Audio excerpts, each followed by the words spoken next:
Welcome to the Club Dub Football Podcast, where the only question is, does your team make it into the club? Can he get in? No, he cannot! The guys are ready, so let's hand over to Rob Rose, JB, PB and Aldrin, and get on with the show. Welcome back, gents. Hey, Rob. Hi, Rob. Second time in a week, we're back in the same room, and this time it is for our Christmas into New Year week Pick'em show. So if you're new to the podcast, here's how it works. If you're a casual fan, we're going to pick out what we think are the biggest four games of the week, tell you who are going to be the difference makers within the two different lineups, and also pick a winner, namely the team that's going to find itself in Club Dub. So the format's pretty simple. Four of us, four games, four fantastic pearls of wisdom coming your way. And Aldrin, you know where I'm going first. I'm kicking off with you. So as we get closer to the playoffs and everything seems to count that little bit more, who have you picked out for the tie of the week? So I've picked, well, genuinely what I think is the game of the week against two playoff contenders. Well, one's in, one could be in. And it's the Rams against the Ravens. And I think both kind of coming in off interesting weeks.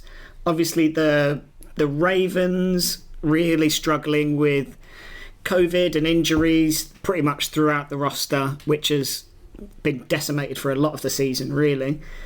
And the Rams in a similar position. They've had their own kind of running back injuries. Darrell Henderson now going on their IR list.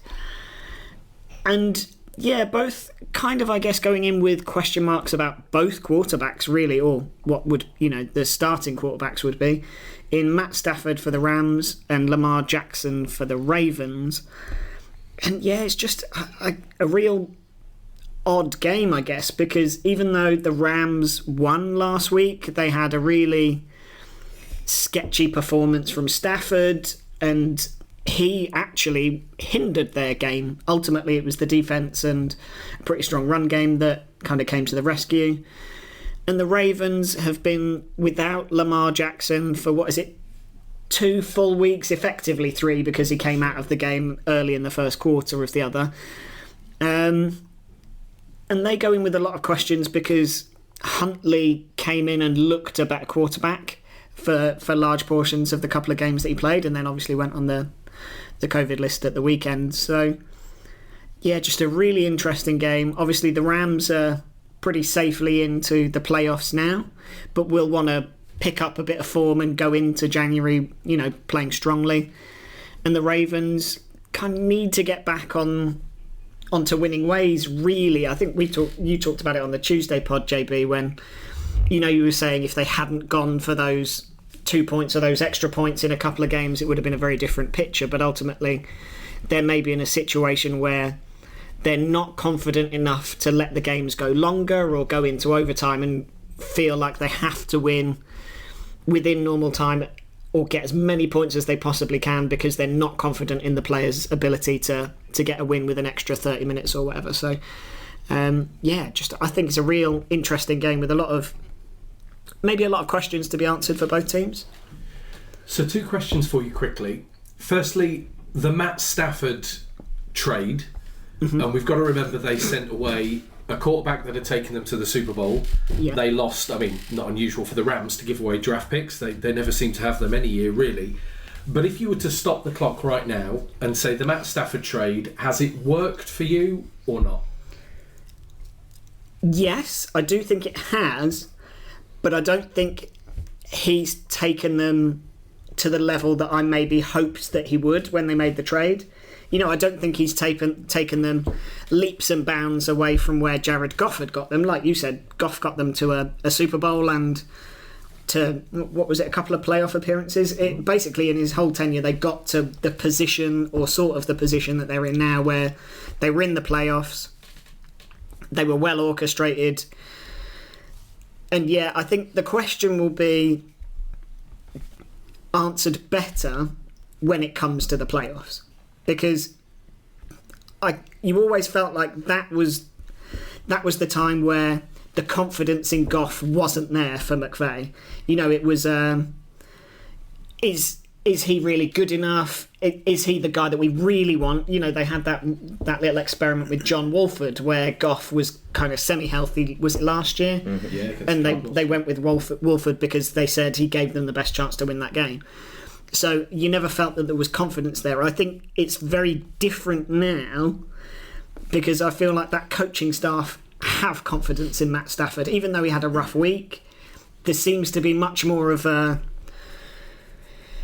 assurance with him that they didn't have with Goff. And I think that maybe helps them going into the playoffs. But ultimately, the question of whether it's been a decent trade will only be answered when they get to the playoffs. And I think Stafford's got that monkey on his back of never having won a playoff game. Now, there's a lot of Detroit Lions quarterbacks that haven't won a playoff game, let's be clear. But he needs to kind of get that off his back and show that he's capable of taking them to the level that they traded all those picks away for, I guess. Well, I think the big thing is that there is still a lot of Detroit in Matthew Stafford. And just to come back to a question that you had, Aldrin, around is Jared Goff good enough? Is Jared Goff going to be the answer anywhere? No, he isn't. But I think Matt Stafford, to me, feels an awful lot like a quarterback who doesn't yet believe the team he has around him. One of the comments I think I made to Phil when we were talking about the Browns and the Packers in regards to a comment he'd made about Baker Mayfield was Mayfield felt to me like he was trying to do everything. He was trying to make every throw. He was trying to make sure that every play resulted in something for the Browns because they were behind. Yeah. And there is a part of me that almost wonders if Stafford still can't get his head out of that Detroit Lions mindset of not having the caliber of player around him and the caliber of coaching around him that he does in Los Angeles. And maybe if it's a little bit like, it's not necessarily that Stafford's bad or not as good as Goff, it's just that Stafford has been so almost browbeaten with everything that's gone wrong in his tenure in the NFL that there is a part of him that still can't or still hasn't yet evolved to thinking, actually, I don't need to worry about this because we've still got all of this other stuff. It isn't actually on me to have to win every game. Yeah. And you've got to think that if that's true, the more time he spends in that Sean McVay system, the more time he spends with the Rams, the more consistent he's going to be and the less we're going to see these kinds of games, and the more that we're probably going to see the quarterback that the Rams traded for and know they have, rather than the quarterback that everybody seems to think Stafford is or is going to become. Yeah. He definitely tries to force too much. Yeah. I think it's definitely an improvement on Goff. The Goff we saw last year. I know Goff took them to a Super Bowl, but I think, they are a better team with Stafford. They've obviously gone all in by getting Von Miller and Odell Beckham as well. And I don't necessarily think that those additions have really kind of made them a better team than they were earlier in the season. So whether they were, moves for the sake of making moves, I don't know. But they're going to be there or thereabouts. All you have to do is get into the dance and they're going to get to the playoffs. And they'll be a threat, but it just depends who they come up against and how well they play, I suppose. I think Beckham's made them a better team purely because if you think of the situation they would have been in, Robert Woods got that injury that week that he was traded. That's a fair point, yeah. They've not quite got that perfect connection, and ultimately we've not seen the OBJ of old for a good couple of years now, but he started to get a bit of a connection with Stafford. What is the OBJ of old? This was sorry to jump in. No. This was something that was, I think, again, Rob and I have been talking about recently. Everyone keeps talking about, the Browns are going to be so much better because they've got Beckham, and now the Rams are going to be so much better because they've got Beckham. And I'm trying to wonder what it is people have seen that makes them think Odell Beckham Jr. is this amazing, outstanding player. It's the same. But he was a real top-tier playmaker in a very poor New York team. Yeah, for what, a year? No, I think basically all of his time there, he was a star. I think that's the issue. I don't even think it's that. I just think he's not really settled with any of the quarterbacks that he's... I think the question of how the thing worked out in the Browns organisation, I think you said it last week, Rob, was more, is it that Beckham was the problem, or Beckham was just the guy that talked about the problem? You know, I don't think he's necessary. Ultimately, he didn't play well and he had injuries, but I still think he's a very good player. And I think he's kind of like Stafford when you were talking about he needs a bit of time getting that connection and getting to know that offense. I think he puts them in a better position than they were in if Robert Woods is injured and they're down to Van Jefferson being the only other guy alongside Cooper Kupp. I think that's it. I mean, Cooper Kupp is a superstar. I think he's arguably the best wide receiver in the league. And if you don't have him at number one, you have him in the discussion, don't you? Yeah. The thing about, and this ties to something that you said when we recorded on Tuesday about the Cowboys. The thing I think that works for Beckham is, firstly, has he not had touchdowns in each of his first 3 games or 4 games or something like that? Yeah. Quite a good run of touchdowns in games. And the thing is, when you're playing in an offence where you score a lot of points, that's a great recipe to keep a lot of players happy. Yeah. You know, it's like with Dallas. When you're putting up 40 points and all of a sudden Gallup's getting 1 and CeeDee Lamb or Zeke Elliott's coming out with 2, even if they're not having the yardage, having those big plays and those touchdowns is a way of keeping all of your stars happy. For me, the Beckham trade is a success because it hasn't just blown up in their face, and that I thought was a possibility. He has become a good complementary receiver in that offence. But I mean, coming full circle, here's me going to be a bit negative on Matt Stafford for only about the thousandth time ever. But you all just said, he's taking his time to get... This isn't a young player. No. This is a player who might only have 2 seasons after this. And I think, Phil, your point is right. They've gone to get players not to make the dance, but to win it. You know, they are absolutely in win now. The only thing I think in their favour is they've got Sean McVay. I think every free agent in the world, given the right opportunity and reasonable money, wants to go and play there. Yeah. Just like you'd have with Tampa Bay, with Brady and so on. McVay is a draw. But yeah, I think the Rams need to go and do something. And if the Rams do something this weekend, we could be waving goodbye to the Ravens, couldn't we? I think they need to start winning and winning fast. The Ravens have to put a fight up here and have to, I think, come away with the win. Yeah. Otherwise, I think it's it. I don't think a fight is good enough. They put up a fight in the last 3 games they've had, and ultimately come out on the wrong side of the win column. So the biggest problem that I think the Ravens are facing at the moment is potentially dealing with their own hubris. I don't know if that's the correct kind of thing for it, but just I remember at the end of last season when the Ravens were knocked out of the playoffs, the questions were around, do you need to continue to develop the offense? Do you need to, does Lamar need to take the next leap with his throwing and the air attack? And the Ravens staff were incredibly defensive around the fact that no, they didn't need to change anything. What they had worked, what they had would continue to work. And what we're seeing this season is, no, it doesn't, because as soon as you lose Lamar Jackson, all of a sudden you lose the spark in that. Now, we've talked about Tyler Huntley. Tyler Huntley has played fantastically when he's come on, but he's not Lamar Jackson. The Ravens have come from behind a lot more than we have seen them from previously. And some of that comes from the fact that offense isn't just run through Lamar Jackson, it's run because of Lamar Jackson. And they haven't got anything else on offer outside of that.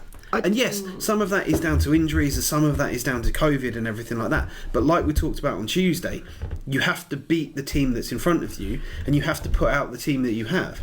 And if the team that you have isn't good enough, you need to do things to adapt your game plan for that. And maybe they can't do that. I don't know. I think it's difficult to adapt your game plan from a completely run-first offense when all of your offensive linemen are run blockers, not pass blockers, and your receiving core isn't that way inclined. I think where you say you lose Lamar Jackson, you lose that impetus. Well, they've lost Lamar Jackson and their entire running back room over the course of the year. So I do think when you're a run-heavy team, to not have any talented running backs is always going to hinder you. I think in truth, it's only down to the coaching that they're still in with a shout of the playoffs. Because I think if any other team loses their starting quarterback for large chunks of the season, loses their entire running back room, and then loses their backup quarterback and is down to, what was it, John Johnson or Josh Johnson? Then no team's going to be in a strong position. You've seen it in New Orleans. Same thing. Sean Payton's an amazing head coach, but there's only so far you can go, and there's only so much depth, isn't there? I mean, the weird thing with the Ravens, the only thing for me that's odd, love the Ravens, love Harbaugh, love watching Lamar Jackson when he's on form. The weird thing for me is, you say, oh, they've gone for it recently, you know, they've gone for 2 at the end where they could have tied it up. The only thing that does surprise me is they've been so cavalier with the best kicker in football. Yeah. You know, not even in those final situations. They have gone for it at times where I think you have got an absolutely brilliant kicker and you have got an automatic 3 points, and they've pushed to try and get back into games. They've almost tried to go too far. And the only thing is, you know, we'll find out in the next couple of weeks whether it costs them the playoffs. I mean, they weren't necessarily running away with the division with Lamar Jackson, but if they miss the playoffs, all of those decisions will be brought up again, won't they? All looked at under the microscope. So, Rams, rolling hot superpower of the NFC, the slightly wavering AFC superpower that is the Ravens. Who are you putting in Club Dub, Aldrin? It's a pretty easy one for me. I think the Ravens will struggle again and it'll be a Rams win.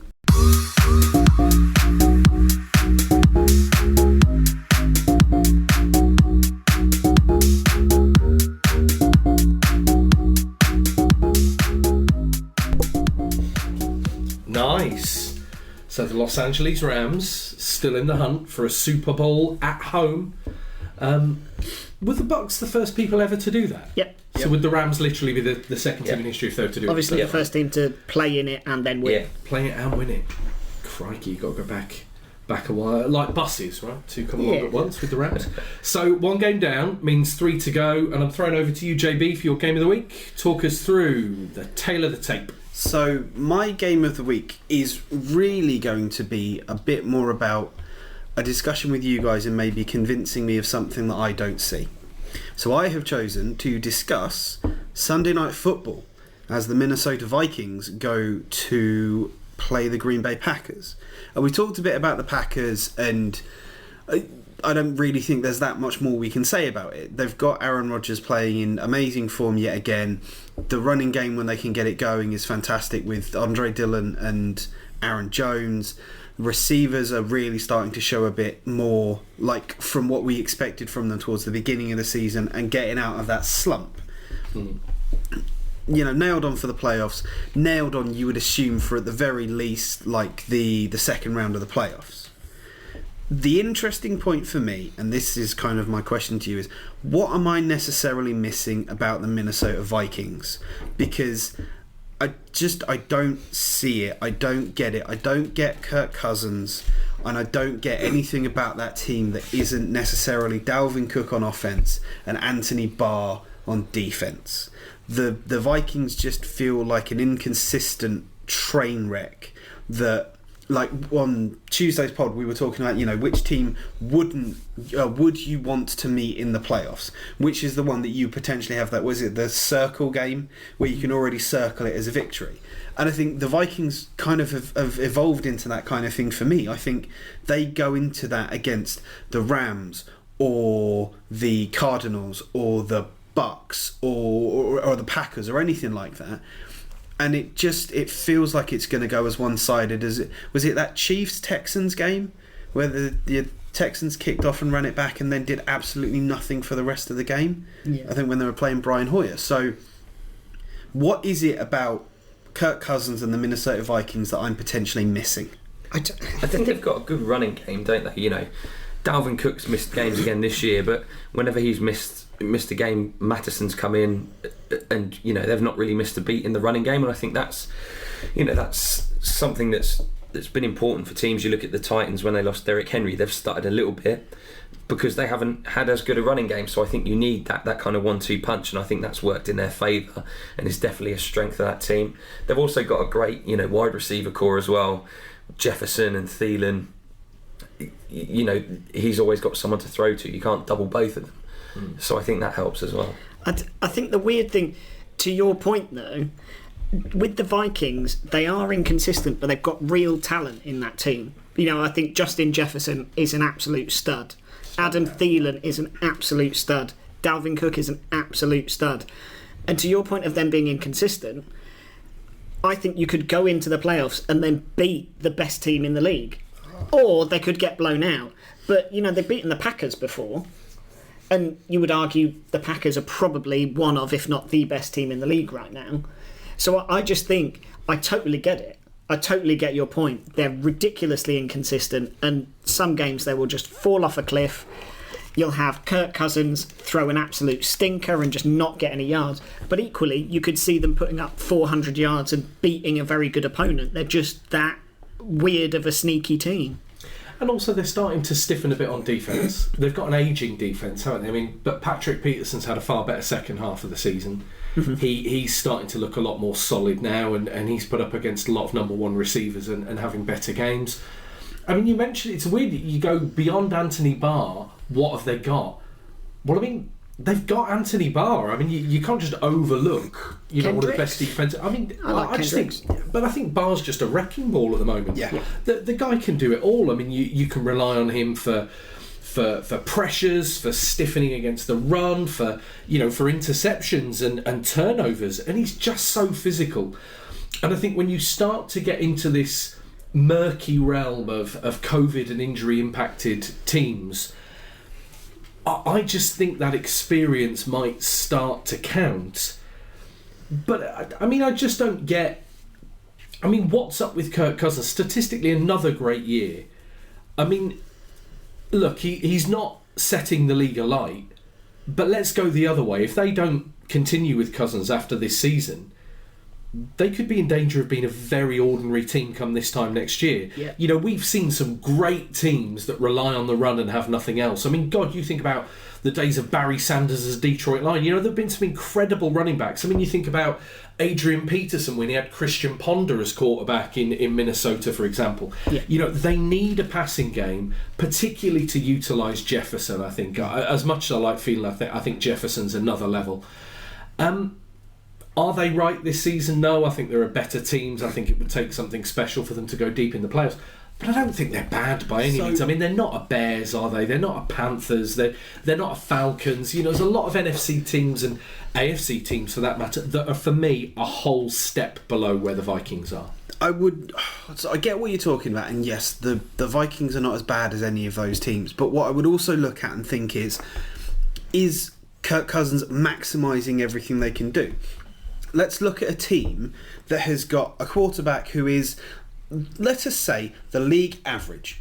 He's not fantastic, he's not terrible, he's right on that line where he can win you games, and the team consistently does well, and the team consistently makes the playoffs, but never advances anywhere in the playoffs. At some point you have to look at that team and think, okay, there needs to be a change at quarterback there. They need to do something else. They need to try something else. So that team does that, drafts in a new quarterback. First season's a bit shaky, ends in injury. Second season, he's in discussion for potentially comeback player of the year and potentially as one of the bright futures of the league. Now, I'm not talking obviously about the Vikings there. I'm talking about the Bengals.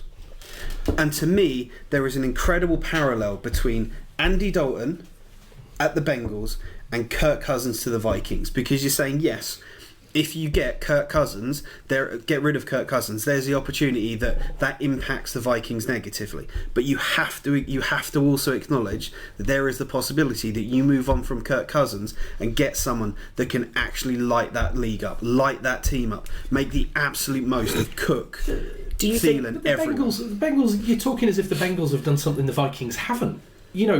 Come back. If the Bengals win a Super Bowl. But I mean, there's one winner, 31 losers, and I mean, ultimately, the Vikings are. From what I'm hearing, your criticism is the Vikings aren't the Rams or the Packers. Well, there are another 14 teams in the conference that aren't the Rams or the Packers.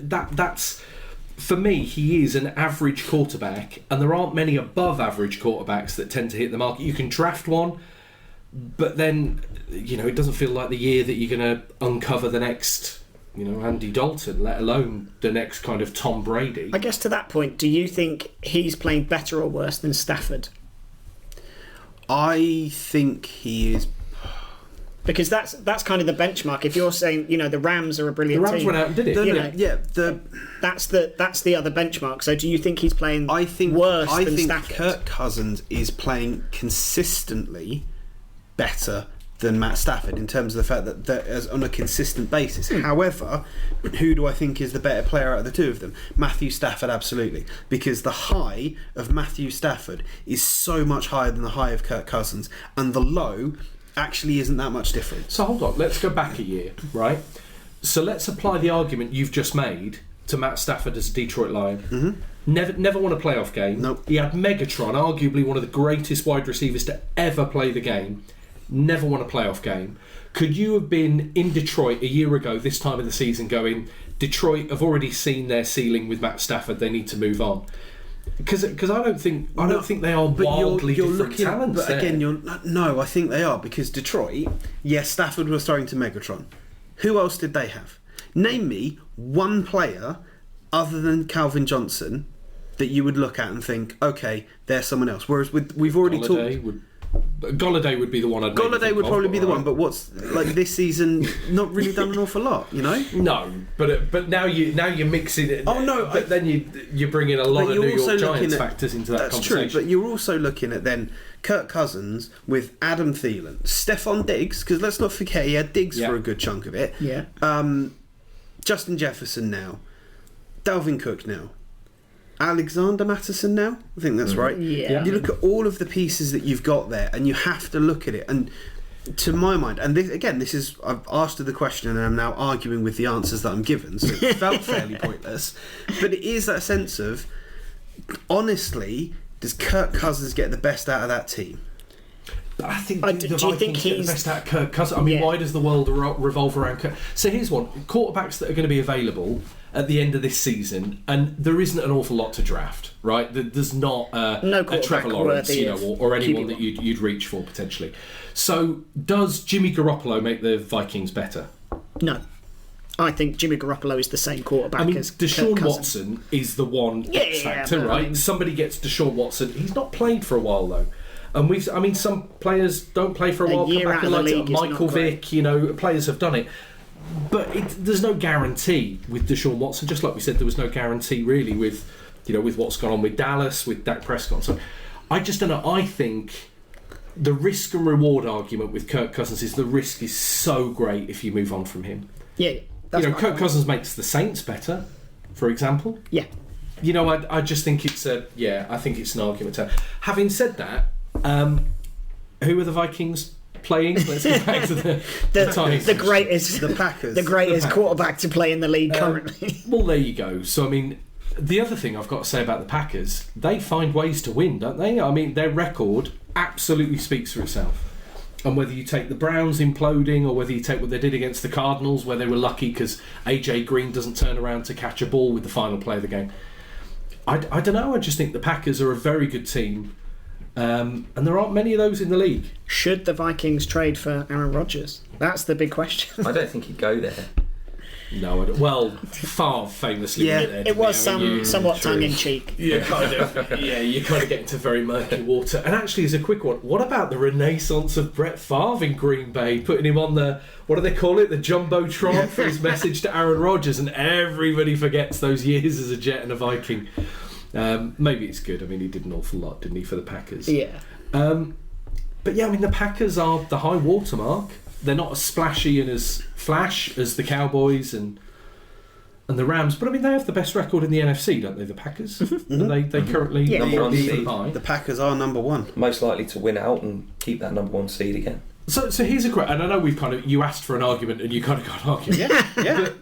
But if the Vikings were to win, they were to play well, and they were to win against the Packers this weekend, is that for you? Do you look at the Vikings differently, or do you go, well, oh my God, I told you they were hot and cold. Look how hot and cold they are. No, again, it would be that. It would be very much the, okay, well, why can't you do this? Why can't you do this every week? And don't get me wrong, if the Vikings win this weekend, and the Vikings win next weekend, which they should, and the Vikings win the weekend after that, then I will happily sit on one of the editions of this podcast that we do and say, okay, the Vikings have shown me something here. The Kirk Cousins has shown me something. I will re-evaluating my opinion of the Vikings. I can, however, completely confidently say I'm not going to have that conversation, because it's not going to happen. You say that, so they've only got the Packers and then they've got the Bears. Matt Nagy's farewell game. So you know what? I'm not going to sit here and say they're definitely going to beat the Bears. I think most teams will beat the Bears. Well, the Seahawks. Unless you're the Seahawks, but they are didn't, garbage. Thanks, Yeah. Phil. That'll earn me a sandwich. So, look, I'm not even sure. We need the music. JB, Vikings against the Packers. Who do you think might end up in Club Dub this I week? really want James to say, I want to shock you. Go, Pack, go. No, it is the Green Bay Packers.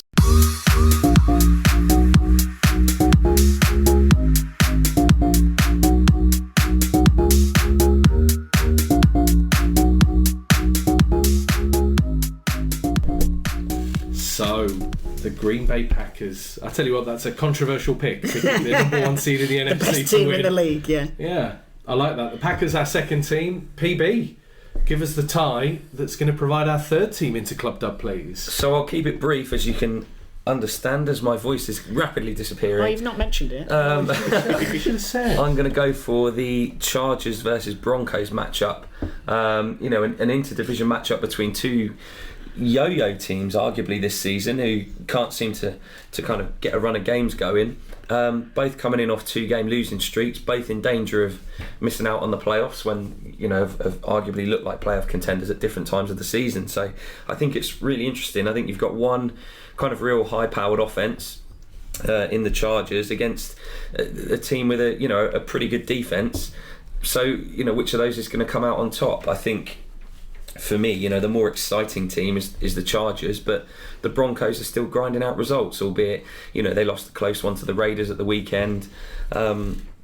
It's a real kind of pick-em game, to be honest. I think we early in the season it looked like the Chargers might end up as division winners and kind of comfortably in the playoffs, and then they've had a couple of poor losses. Who'd have seen them getting 41 points put up against them by the Texans at the weekend, who've not really done that against anyone this season. So I think it's going to be a real close game and a real interesting game to watch as they're fighting it out for playoff position. I think the quarterback battle is easily won by the Chargers. Herbert's one of the bright young talents in the league, versus was probably going to be Drew Lock again, I suppose, for the Broncos. He did all right at the weekend, but wasn't brilliant. I don't think he's a good starting quarterback. So the Chargers have got the edge there, but then the Chargers have got COVID problems again. Mike Williams is back on the COVID list, so it's affecting their receiver room. Yeah, it's going to be an interesting. I think it's going to be a bit of a shootout game, but it's going to be quite interesting. The Chargers have been so poor away from home, though, haven't they? But they've been really, really strong at home, putting up 30, 40 points when they're playing at home, and then when they go on the road, they just.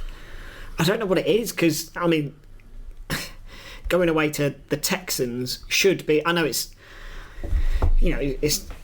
not ideal because it's a bit of a trek, and if you've got COVID issues, then any travel from there is not great. But looking at the away fixture of the Texans shouldn't fill you with dread, and certainly shouldn't present a concern that you're going to ship 40 plus points. I think COVID issues I'm not sold on as an excuse, purely because at this point in the season and where we're at in the league, everybody's got that. Everybody's got one of their star players out, so you have to be able to adapt.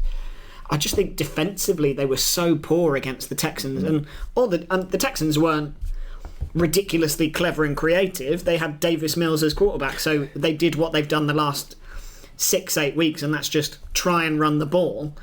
And the only difference from this game compared to the last 7 weeks is that it worked, so they just kept doing it. Rob said it on Tuesday, the Rex Burkhead being the superstar running back, putting up 2 touchdowns and 150 plus yards or something like that. I think it was his highest yardage total. Oh, good lord. But it wasn't his highest yardage total as a professional. It's like, but I think that's the bigger problem, is that all of a sudden the league has realised how you hurt the Los Angeles Chargers, and they do not have an Bosa. There are certain players coming back who could make a difference to that, but my concern is that they've been figured out at the wrong time, and they don't have the personnel, they have a defensive head coach, who did brilliant things with the Rams and all of those superstar players, and at the moment they cannot stop the run. Different with Aaron against the Donald. Houston you cannot stop the run against the Houston Texans. It doesn't really feel like a recipe for success. I've only got a quick point to make on the Broncos, and it's simply this: I think Vic Fangio is the Kirk Cousins of head coaches. I think if Denver move on from Fangio, they would be bonkers, because they are where that roster deserves to be, because they are a quarterback short of being competitive, and that's what's showing up. I think a good quarterback in that quarterback room for Denver, and things could change massively, because they're well organised and they do a lot of things well. So I think it's interesting that you're bringing up Fangio and the quarterbacks there, because there was something I read the other day. I think it was a Denver Broncos fan site that basically put out an editorial piece saying Fangio needed to go because of the obvious bias he had against Drew Lock, and how he was limiting Drew Lock's success and therefore the Broncos' success. And what I'm looking directly at the microphone here when I say this, if there are any Denver Broncos fans listening to this that think Drew Lock is a quarterback, please reevaluate your choices, because you are wrong. I mean, he's definitely a quarterback. He's definitely a quarterback. He's not a good one at all. Let's play QB Jeopardy. If Drew Lock is the answer, what is the question? And what's the best route to getting the number one pick without completely tanking? It's one of those things where I think, and also remember they've lost Von Miller. You know, they've got Satan, who I think's had actually a very solid rookie year. Yeah. And if it wasn't for what's gone on with Diggs in Dallas, I think he would be talked about a lot more. I just think they're well organised on defence, and offensively they're okay.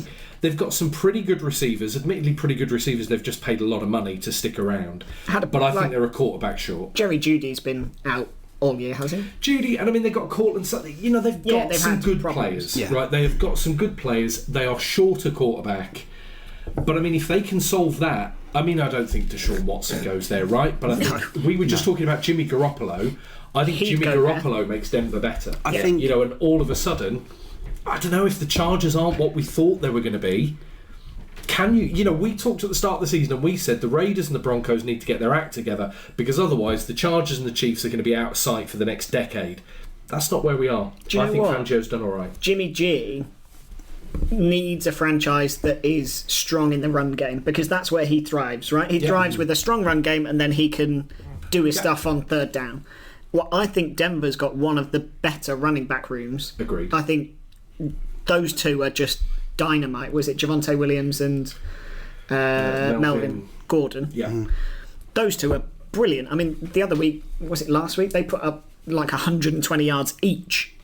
Yeah. Something crazy like that. So I think I've got the week off from work this week, and I might need to dive into the was it the All 32 or whatever is the coverage on NFL Game Pass, because much like I asked the question about the Vikings, I must be missing something about the Broncos that all of you lot are seeing, with like good run games and stuff.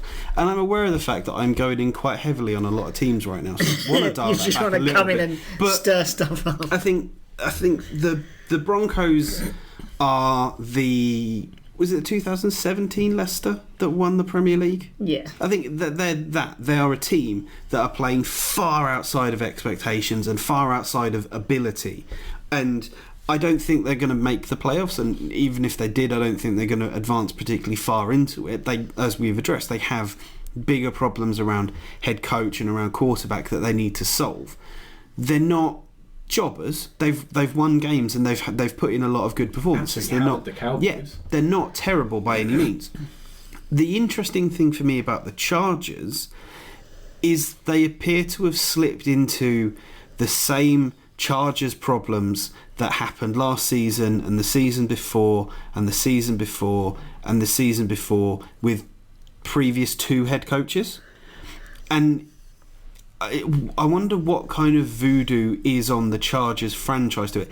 Is it just they have actually had some voodoo because they moved from San Diego? Is that what it is? Or is it just they are a team that are consistently middle of the pack in terms of draft position and everything like that? They're never low enough to get an absolutely star player, with the exception of the year that they were able to draft Joey Bosa, who obviously was a big missing piece for them at the weekend.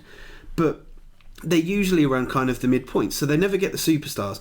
They're never getting the lower end, more potentially more inconsistent half of the draft. And as a result of that, are they a team that is just good enough, but not fantastic? They've got a lot of great wide receivers. I like Mike Williams. I think Phil mentioned. Keenan Allen is absolutely fantastic. Austin Eckler is good for what they got him to do, but I don't think he's good at what they're getting him to do now, and they need to solve that. Austin Eckler's great. But the Chargers just feel a little bit like the Bengals and a little bit like the Vikings in terms of, well, they're there. They are absolutely a team that exists right now. See, I think I kind of agree with half of your point. I think the last few years they've done all right in the draft. Obviously Herbert, along with Bosa. They've got some good players like Jake. I do look forward and think, how can they massively improve this team with where they're going to be picking, and losing Hunter Henry was annoying to me. Yes, I know they went out. Was it Jared Cook they replaced him with? They tried very hard, but I mean, it did feel like the front office missed a few opportunities, and they're going to need to be pretty spectacular. Then again, having said that, a lot of players on one-year deals with the salary cap issues at the start of the season. There will be a front office that can make that happen. But yeah, I do see your point. It feels like the Chargers need to do something moving forward, and I'm not sure there's really an obvious route to that. So, PB, it is an interesting game, and I think you're right, JB, to mention expectation. I had the Broncos down as a 4-win team this year. Maybe the Vikings as a 4 or 5-win team this year. So maybe I'm slightly up on them because it's expectation rather than where they sit truly in terms of wins and losses. But how do you see this one playing out, PB? Who are you putting in Club Derb? Yeah, for me, I think the Chargers are less likely to lose 3 in a row than the Broncos are.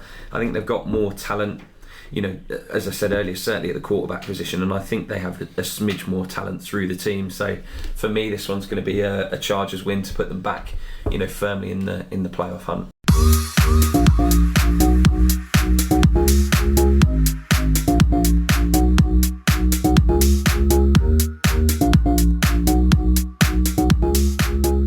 Right, 3 down, 1 to go.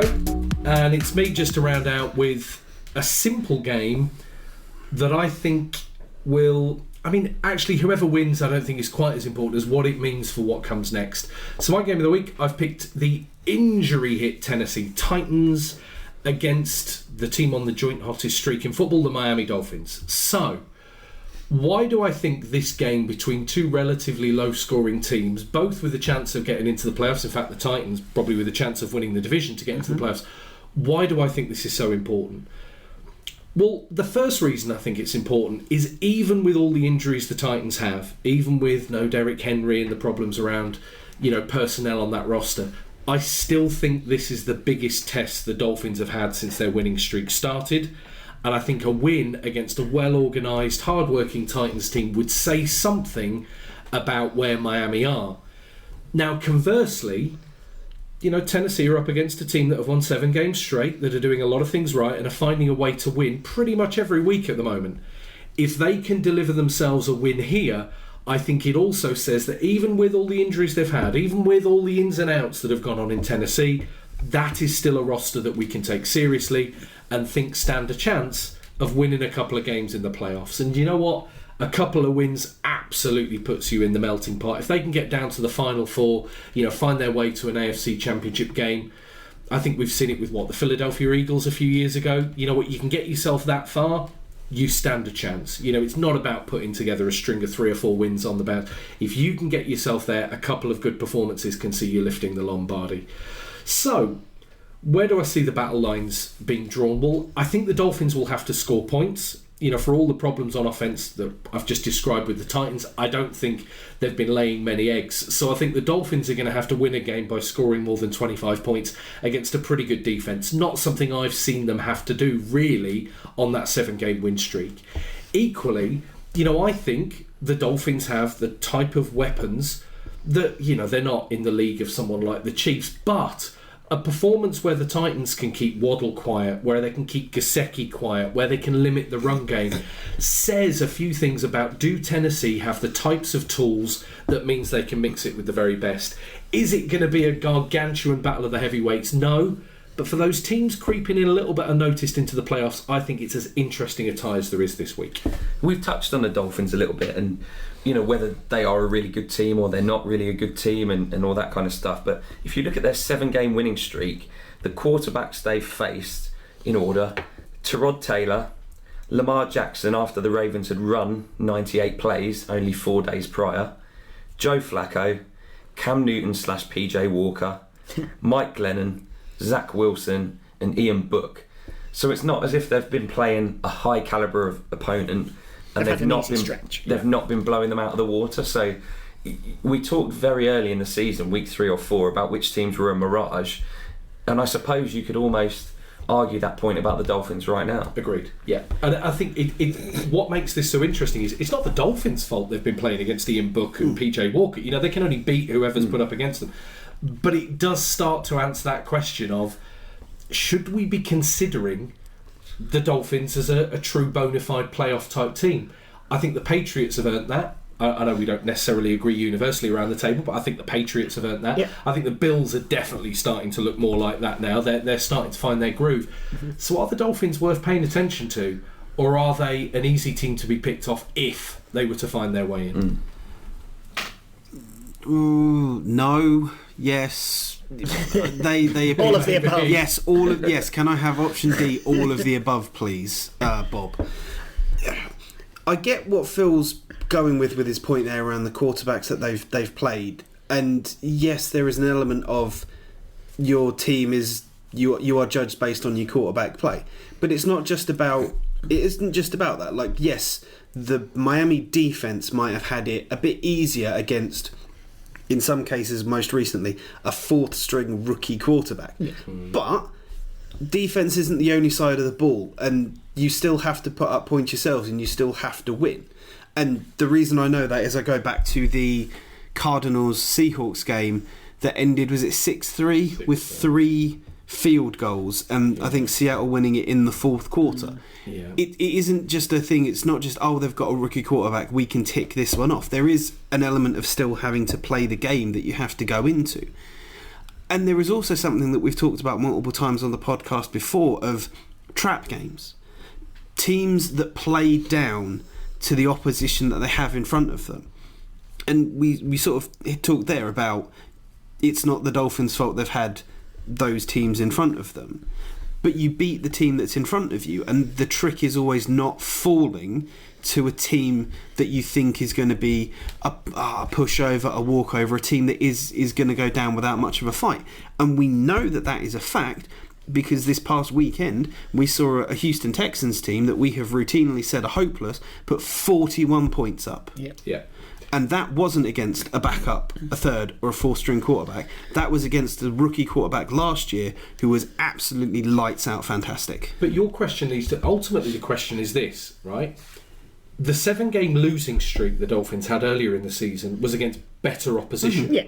So is it the Dolphins have improved and they've found their way back and they've improved through the season? Or is it just they started off the season against good teams and lost, they've ended the season against poor teams and won? I mean, are we building this up to be more of a question? So I think every team has good and bad opposition for them. Every season is built up of a team playing good teams and bad teams. And there is an element that potentially what happened here is just, instead of it being mixed around, it was literally just, right, Dolphins, you've got to eat all of your veg first, and then once you've had your veg, then you can have your ice cream. And we are currently in the ice cream portion of the Dolphin season. I love your analogy. The metaphor is strong. Oh, thank you very much. I love that your meals are only veg and then ice cream. It was just for illustrative purposes. It was very nice. And there is kind of a factor in that, but again, I go back to the fact that you have to beat the teams that are in front of you. The other consideration that we have to make with all of this, and I'm pinching something that Aldrin said earlier in the day, we are now further away from the when are the Dolphins going to trade for Deshaun Watson conversations. And the further away we get from that, the more confident you have to feel Tua Tagovailoa is going to be. Yeah. The fewer questions any of the Dolphins have to answer about what do you think about Deshaun Watson, what do you think about the quarterback play, all of that kind of stuff. Now that's in the rearview mirror for the moment, potentially. The team can just focus on doing what they're doing. And we have seen, and again, I keep going back to examples we've already seen of it this season, the Raiders. Everything went down for the Raiders after they'd had a pretty good start to their season, and then all of a sudden it started to get a bit bumpy, and you started to have you could see the influences of those outside circumstances affecting the mindsets of the team around them. The Dolphins have got that kind of thing of, right, we've got all of that out of the way, let's now start playing really, really good football. I'm going to keep my point brief, only because James has stolen my point.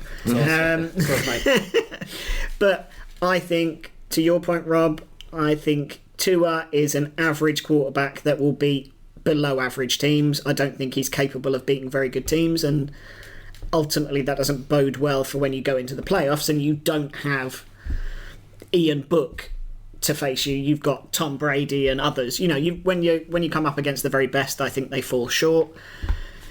With the Titans, God, they're frustrating as a division rival, purely because when you thought they might slip up with injuries and, you know, effectively having to put the game on Ryan Tannehill's back, and they still kept getting wins. And now they've got AJ Brown back.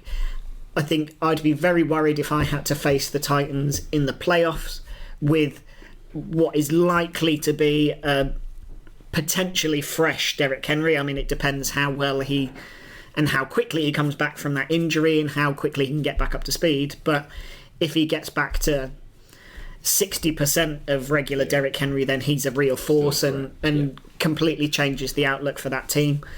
I still think you can get at the Titans, but ultimately they're still keeping themselves in contention, and winning tough games by small margins ultimately gets you to the playoffs, and they're still a real threat. So I think, I don't know how it will go, because I still think they're both, you know, the Titans are still under strength and Miami are riding this kind of crest of a wave, but ultimately Titans now represent an actual challenging opponent. So yeah, I guess we'll see. It's left for me to decide really one of two things. Are the Tennessee Titans veg, or are the Tennessee Titans ice cream? Is ultimately what this entire pod boils down to. So the final team this week going into Club Dub is the Tennessee Titans. Of course it is. Pull back the velvet rope, play the music.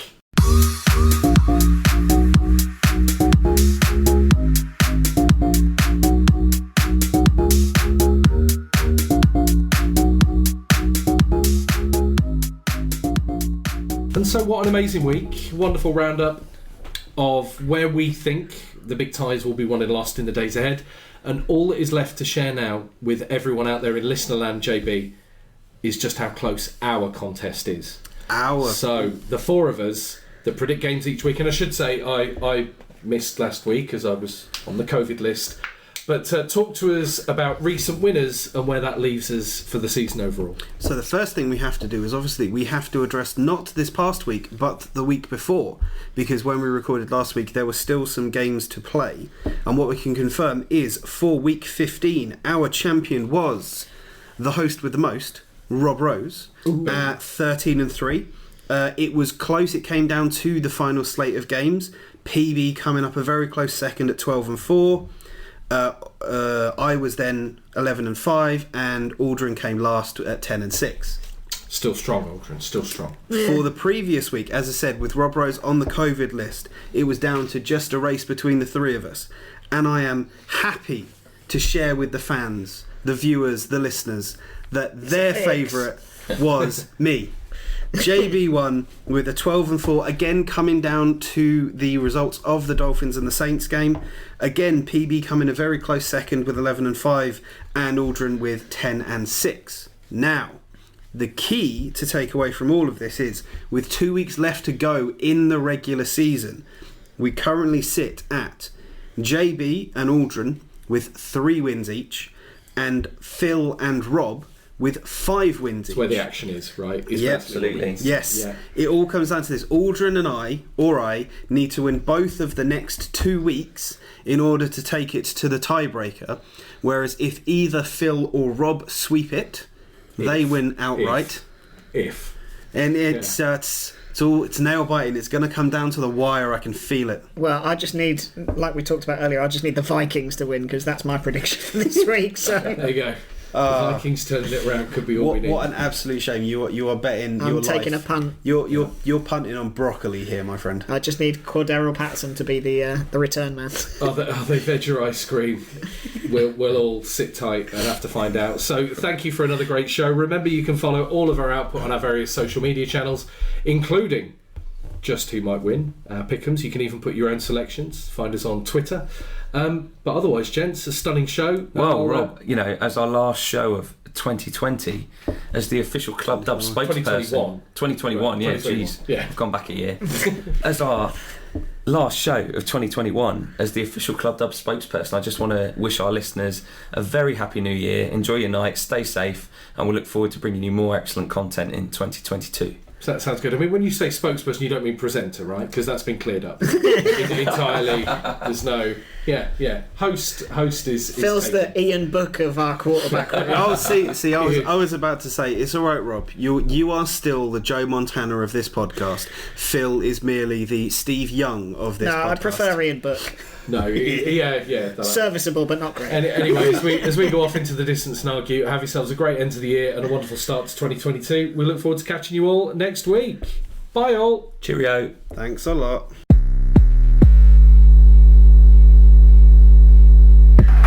This is amazing. Remember to subscribe and be cool. Tell your friends. The game